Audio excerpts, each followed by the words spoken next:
In the eastern kingdom of Khezistan, I heard rumors of Zakarum warriors called Crusaders. While the natives were most reticent, I was able to deduce that this order was founded 200 years ago, just as Rakis took his army of paladins west.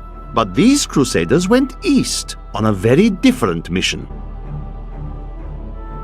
My studies indicate that a high-level cleric of the Zakarum named Akan began to sense the corruption that was eating away at the heart of his faith. He knew this corruption would eventually destroy his beloved church, and that he must take action. After much prayer, Akan hit upon the idea of an order of Crusaders. Akan gathered the most devout, driven, and martial Zakarum adherents. He taught them to channel the power of light in the same way that the newly founded paladins were being trained. But these recruits, these Crusaders, were given insight into the primal powers of Zakarum in a way no paladin ever was. When the Crusaders had learned all they could, Akan sent them out into the world, seeking a way to cleanse the corruption that coiled at the heart of the Zakarum faith. There was no clear goal for them to pursue, and some clerics claimed it was a fool's errand, that they could never succeed. But these Crusaders would not be deterred. The Crusaders swore an oath to dedicate their lives to the search. None believed that they would be the one to end the crusade by finding and cleansing the corruption. They believed the search ennobled them, that the discipline of their life and journey was the true goal. The Crusader was meant to find meaning in the quest itself. Each and every Crusader was a warrior of rare strength.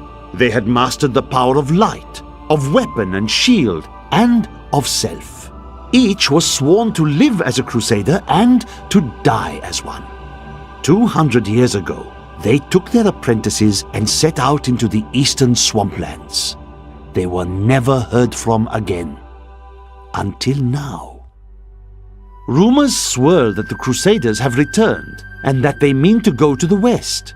But who are these tall, blonde warriors? They look nothing like the Crusaders who set out from Travancore 200 years ago. And those who inhabit the ruins of that ancient city suspect trickery. I recently met a returning Crusader, and now I understand.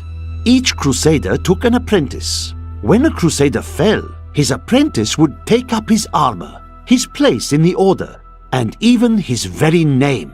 When the first generation of Crusaders fell, their own apprentices took up their identities, and so it has continued for 200 years.